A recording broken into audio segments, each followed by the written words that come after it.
Como que o jornalista, na redação, ele trabalha com o poder público e com a população, visto nessa promoção, por exemplo, que a RPC faz, de fazer a denúncia, de verificar, porque são relações em que há interesses dos dois lados e nem sempre são interesses que convergem. E também, como é tratado esse assunto dentro das redações, visto aquela questão, é a realidade que pauta as notícias ou é as notícias que vão pautar a realidade? Até o Gelson fez um comentário assim no início. Como que acontece isso dentro das redações? Os microfones, na sequência, quando eles acabarem, tem uma guria lá que quer fazer uma pergunta que ela já está esperando tempo.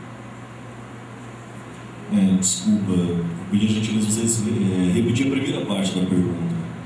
Como acontece o intermédio, a ponte da mídia com relação aos interesses do poder público e da população? Tá, bom. No nosso caso, e tenho certeza que é o caso dos colegas também, a gente vê a população. Pelo menos na Folha, eu estou há 4 anos lá, nunca teve isso, não vamos fazer tal matéria porque o Requião não vai gostar, ou porque o Barbosa vai achar ruim, ou porque o Lula vai falar que não é bom. A gente não se preocupa muito com isso não, viu? A gente mostra o que interessa para a população. É interessante isso que você pergunta isso, porque no governo Nedson anunciava-se muito mais, assim, a Sercontel principalmente.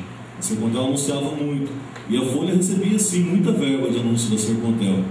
E, por outro lado, quase todo dia a gente tinha uma cobrança forte do pessoal do governo, tal, que falava que a gente estava falando muito mal do Nedson. A gente estava pegando muito pesado com a prefeitura, tal. Então, nunca teve essa preocupação, mesmo quando o poder público é anunciante, tal, nosso compromisso é com a notícia. Isso não é uma falácia, não, é verdade, em relação a isso. Às vezes, né, o Lino não está mais aqui, para a gente não dizer que é hipócrita, às vezes eu tenho certeza que a imprensa se preocupa muito mais com um anunciante, talvez, esse cara é anunciante, vamos ver como é que a gente vai tratar, do que quando é com o poder público, mesmo quando o poder público é anunciante. Pelo menos lá no caso da Folha, a gente nunca sofreu nenhuma restrição em relação a isso. O caso da RPC não é diferente. A gente já tem secretário que já chegou para a gente e disse: eu não dou mais entrevista para vocês, nem para prometer nada, nem para divulgar nada, nem para dizer que já foi feito, nem para dizer que não vai ser feito. A gente vai continuar ligando para esse secretário, vai continuar marcando entrevista, vai continuar indo lá, porque esse é o papel do jornalista. A gente tem que ouvir o que ele tem a dizer. E a gente vai pressioná-lo para isso. Ele está lá e representa todos nós, temos que cobrar. Você perguntou se a realidade pauta a notícia, ou se a notícia que pauta a realidade. Eu ainda acredito que, na maioria dos veículos, a realidade pauta a notícia. É nisso que nós temos que acreditar se a gente busca um jornalismo ético e responsável. Porque eu acho que o caminho é esse, não dá para ser diferente.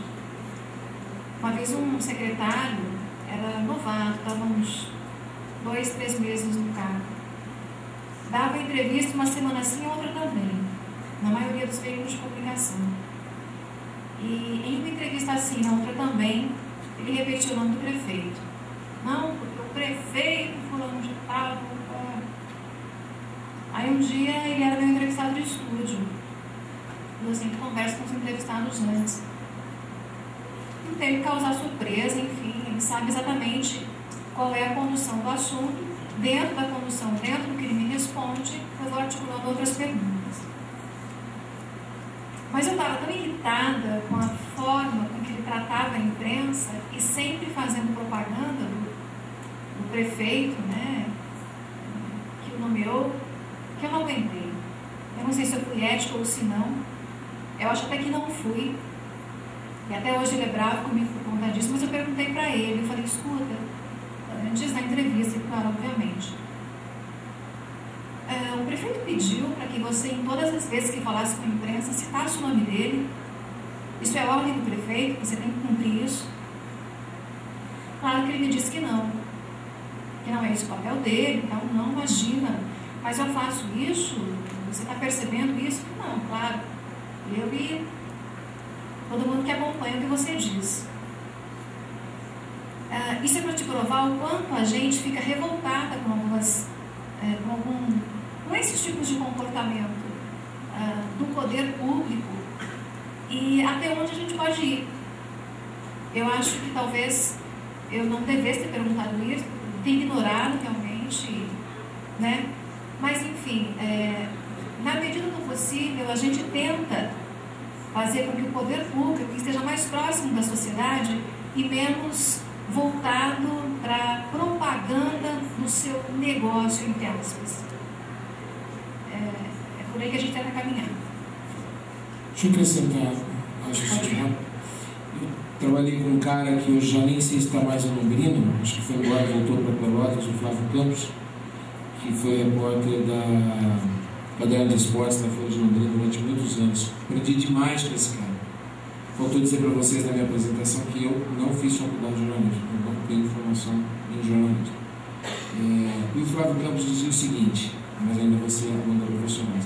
O Flávio dizia o seguinte, que a figura do jornalista é absolutamente incompatível com a figura do publicitário. Graças a Deus. Ou tu vende propaganda, ou tu faz jornalismo. Porque uma nos fazia outra. Tem me causado muita irritação, mais especialmente agora, depois que eu virei pai de novo, eu estou tendo um trabalho danado para dar conta do serviço, de todas as demandas, então os nervos estão à flor da pele, é o seguinte, essa conversa de que o jornalismo pauta a realidade pauta o jornalismo, isso é balela. Isso é balela. O ser humano não gosta do que vê. Essa desgraça toda é fruto da sociedade que nós somos. Aí a gente não gosta do que vê e bota a culpa na imprensa. Bota a culpa do programa policial, bota a culpa no Carlos Camargo, bota a culpa do Léo José, bota a culpa do Cobra. A desgraça que nós estamos vendo, e eu vou de novo ampliar o espectro da abordagem, não só da culpa policial, mas da violência a que nós estamos submetidos na sociedade atualmente, em todos os aspectos, transporte, saúde, remédio, é fruto da sociedade que nós somos. Não devemos dizer culpar a imprensa pelas mazelas que estão aí. Nós estamos reproduzindo, nós estamos mostrando o que está aí. Não acho que nós pautamos a realidade. A menos que a maioria absoluta das pessoas que assistem televisão nesse país conheçam bastante de física quântica e campos mórficos, a ponto inclusive de entender o que é que significa a influenciação disso no inconsciente coletivo. Esquece, velho. Isso é conversa fiada. É o retrato que está aí. É podre, é ruim, é feio, não é? E aí ninguém gosta, ele toca a culpa na imprensa. Nada disso. E a propósito, Fernando, que o Fernando disse no capítulo anterior, nunca se prendeu tanto como agora. Estou falando besteira, Camargo? Nunca se trabalhou tanto como agora. A polícia tira o pé porque não tem onde botar os caras. A polícia de Londrina tem um dos melhores índices de recuperação de veículos no estado. Recupera quase 100% dos veículos que são roubados aqui. Prende para valer. Polícia Civil, Polícia Militar, Polícia Federal, todo mundo faz um trabalho extraordinário. Nunca as nossas instituições estiveram tão alerta e botando tanto para ferver. Quando antes na história desse país, ou nunca antes na história desse país, governador, ministro, cadeia para esse povo. Alguma coisa está acontecendo. Alguma coisa está acontecendo. Vai demorar para o ciclo de fechar? Com certeza vai. A estrutura tem que ser revista? Claro, tem que ser revista. A gente tem que investir numa sociedade que tenha menos problemas, ou mais escolas e menos delegacias e menos funções? Claro que sim. Lá para frente. Só para complementar, desculpa, você veio bem, só complementando. Principalmente com essa relação com o poder público, eu não gosto de generalizar político, não. Mas a ação da imprensa tem sido muito salutar nesse sentido, mostrando a realidade e tal. A maioria, infelizmente, ainda de quem entra na política, está ali para talvez promover tal, e chegar ao nível e tem o rabo preso. Recentemente, nós nos colocamos o desafio de ligar para cada um dos 399 municípios do Paraná para fazer um levantamento da Folha, para ver efetivamente quantos tem polícia civil, quantos não tem, quantos tem bombeiro, quantos não tem. 50% não tem polícia civil, mais 50% não tem esgoto, bombeiro só em 25%, etc. Coisa simples, perguntar isso para o prefeito. Alô, prefeito, aí tem polícia civil na sua cidade? Cara, dos 399 foi difícil para falar com o prefeito de 350. A hora que você fala que é da Folha de Londrina, ele morreu, ele viajou, ele está no exterior, ele volta ano que vem, é assim. E a hora que atende o telefone, você fala, prefeito, já tem rede de esgoto aí na sua cidade? Olha, nós já estamos com um projeto, tal. E Polícia Civil, acabei de conversar com o Pessuti, já está vindo a viatura. Assim, uma defensiva, os caras morrem de medo ainda da imprensa, você vê que o cara tem o rabo preso. Eu fui na prefeitura ali perto de Maringá semana passada, fiz uma pergunta besta sobre a região metropolitana de Maringá. Eu vi o prefeito saindo correndo pelo fundo, pegando o carro, sumiu, vazou. Assim, não deu nem tempo de eu falar, eu cheguei, me apresentei, falei que era da Folha de Londrina, o cara sumiu. Então, essa é a nossa relação com o poder público ainda. Não é generalizando, mas na maioria dos casos. Mais uma coisa, senhor. O cara vai escolher o candidato a deputado federal e quem ele vai votar, André Moncler, na véspera da eleição. Aí elege um bando de canalhas, safados, corruptos, sem vergonhas, que só estão lá para defender seus próprios interesses, que transformam a política num grande circo, detonam o sagrado dinheiro público. Aí o cara vive ferrado, eu não vou dizer porque minha filha está ali, vive ferrado, a saúde não funciona, a segurança não funciona, o transporte não funciona, nada funciona, porque o irresponsável do cidadão deixou para escolher quem votar na véspera, não se informou, pegou uma dentadura, uma muleta, uma cadeira de roda, um balde de tinta, uma porcaria qualquer e enfiou no rabo o voto dele, enterrou toda a sociedade e depois vem dizer que o problema é a imprensa que só noticia coisa ruim, que é o programa do Camargo, que é o programa do Léo, que é o programa do Copa, que é a sociedade, que isso, que aquilo outro. Cadê a consciência? Cadê a consciência? Esse é um processo duro que a gente também tem que enfrentar. Que não nos apontem o dedo, não apontem o dedo só na nossa direção. A sociedade toda. O professor lembrou muito bem. A gente tem uma grande parcela de responsabilidade nisso. Sabemos, professor. Trabalhamos muito nisso. E muita resistência dos donos da mídia também. Tá? A gente sabe disso. Cada um está sentado aqui sabe da sua responsabilidade. Os donos da imprensa nem sempre sabem disso. Os donos da mídia nem sempre sabem disso. Tá? Imprensa livre não existe. Livres são os donos da imprensa. A gente faz o que a gente pode nas nossas redações, nos nossos dia a dias, para tentar fazer a diferença em prol das pessoas. Seria muito pior se não houvesse o mínimo de resistência. Se deixasse por conta do mercado, se deixasse por conta dos interesses, nem essa conversa a gente estaria tendo aqui hoje. Eu quero passar a palavra para a menina que quer fazer a pergunta ali, e na sequência essa guria ele também vai fazer, e eu acho que você faz a pergunta e você também faz, porque aí eles vão respondendo em bloco, eu acho que fica mais fácil, tá? Sou a Emily, estou no último período da Faculdade de Jornalismo, na Pitágoras, e trabalho no SESI, no Programa Rede de Desenvolvimento Local. E assim, o que eu percebo, né, é que a gente sabe também, todo mundo sabe, que a busca pelo Ibope, os patrocinadores e também esse contato que vocês mesmos disseram do público com o veículo de comunicação faz com que as notícias, com que a violência seja muito pautada aqui em Londrina. Queria perguntar para o Bruno, que ele acabou de chegar aqui em Londrina, se isso é uma característica interiorana, se isso é, não generalizando que isso seja ruim, mas se isso é uma característica muito particular de Londrina e das cidades do interior, assim. Você diz a pauta baseada nesse histórico de violência? Assim, ter bastante programas específicos voltados para a área policial. Não, acho que isso não é questão interiorana, não. Isso é como conta do país inteiro. Senão você não teria um Datena na banca, com o espaço que tem só dando por isso. Aí, às vezes, eu te pergunto, o que interessa para o morador de Londrina saber que a polícia entrou em confronto na Cracolândia em São Paulo? Tá? Então, mas é a questão da notícia que a gente estava dando, que o que acontece aqui acontece lá também. Sabe? Isso não é específico, o que antes era específico de grandes centros urbanos, hoje não existe mais. entendeu? Se alastrou para o interior e ficou mais fácil de se praticar algum tipo de crime no interior, justamente porque a quantidade de polícia é menor. Não numa cidade como Londrina, que é a terceira maior do sul do país, como a gente estava falando em Itamarana. Você chega lá, faz o que quer, a polícia não vai te pegar.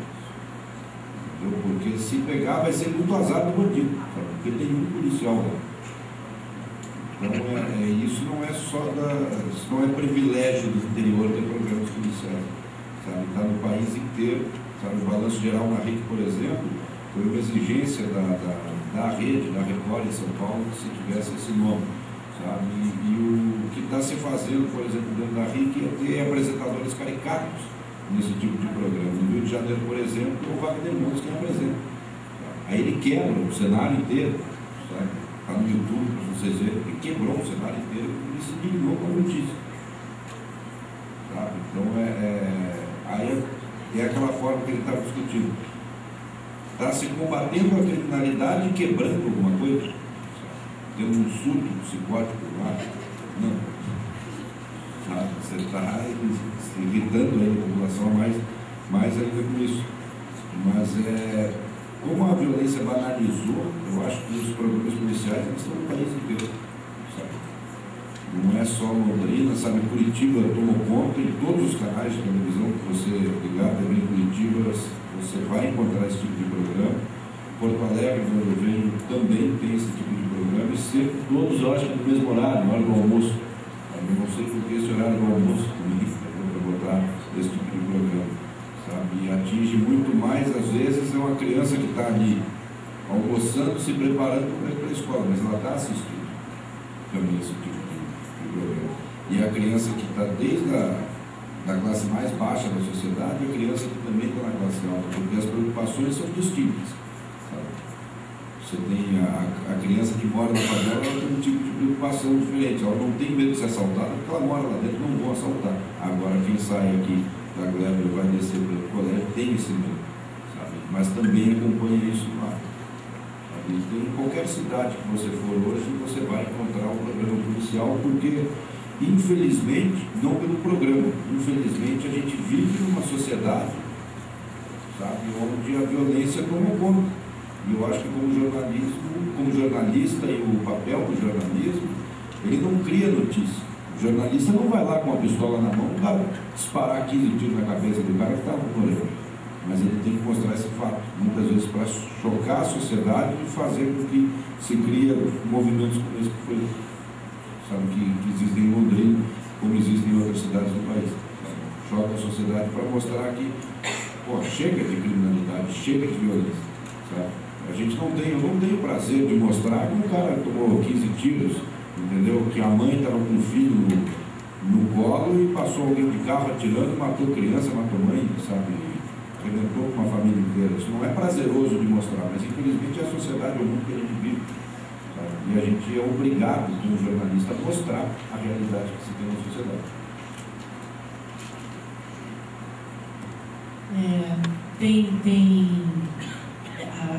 Aquela música lá para frente, na sequência, acho que é a Carol, né? Depois a Leuzita. Eu gostaria de saber se depois da Leuzita, que é a terceira pessoa, tem mais alguém que queira fazer alguma pergunta, porque nós vamos encerrar, porque já são quase 10h30, eu acho que devido adiantar da hora, a gente encerra e passamos para o próximo. Você quer? Tá, então você depois traz o microfone para ela aqui e você passa para a Leuzita. Tá? Vamos lá, pode fazer. Bom, meu nome é Isabela, eu estou no primeiro ano da UEL e cheguei recentemente aqui na Londrina, sou de Aeroportos, apesar de ser muito perto. Eu gostaria de dirigir minha pergunta mais para o Bruno, porque ele recém-chegado aqui, mas se estende a todos também. Que, assim, a gente tem, como eu cheguei agora, eu tenho uma visão não muito ampla sobre a violência aqui em Londrina. E, geralmente, eu acredito que a gente tem que mudar o lugar que a gente está, começar aos pouquinhos na cidade, para depois conseguir grandes mudanças, principalmente nessa questão da base da violência. E como que vocês todos podem me dizer assim, como eu consigo introduzir esse conceito de mídia de paz estando no primeiro ano da universidade, introduzir esse conceito no mundo acadêmico? Não faço a menor ideia. Eu vou mudar projetos. A introdução da mídia de base, eu não sei se você vai conseguir introduzir. Eu acho que eu vou seguir aquela linha do gel. Se você apresentar um produto que me renda 250 mil por mês, eu introduzo a hora que você quiser na rede que deveu lá.